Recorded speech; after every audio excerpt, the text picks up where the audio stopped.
से हर जालिम जुदाई न होती है, खुदा तूने यह चीज बनाई न होती। ना हम उनसे मिलते और ना मोहब्बत होता, ना हम उनसे मिलते और ना मोहब्बत होता। जिंदगी जो अपनी थी वो पराई न होती, हराई न होती। मोहब्बत में मौत का तो मिले नए भाई हो, मोहब्बत में मौत का तो मिले नए भाई हो।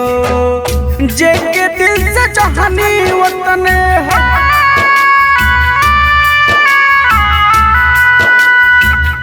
जेके दिल से चाहनी वो कर याद तारा पाई हो।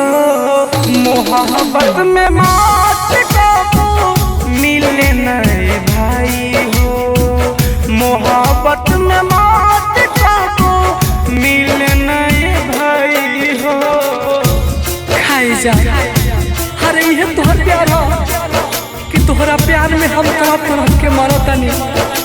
तू खबर तहाक ले नहीं खुले, बताओ जा हम कैसे जियो।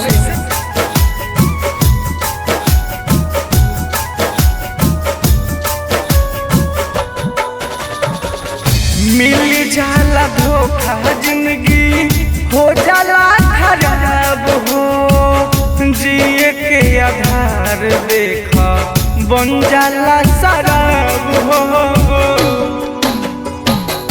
मिल जाला धोखा जिंदगी हो जाला खराब हो, जिए के आधार देखा बन जाला शराब हो। निकली परान नहीं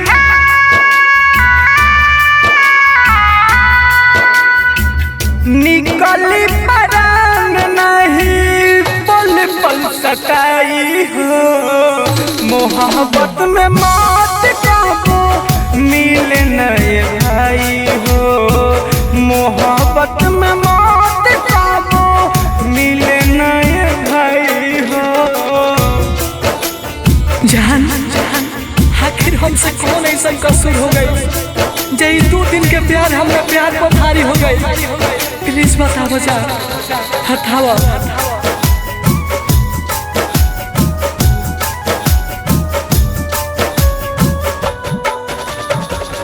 रुआ पचलई कहूँ मिली नाम हो, तू करब प्यार लोगबा कदी बदन हो।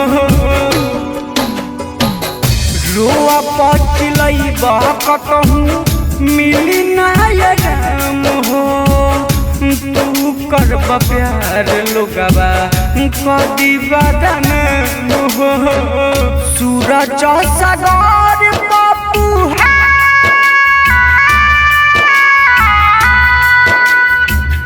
डीजे सिनोद लाडू जुदाई न सहाई।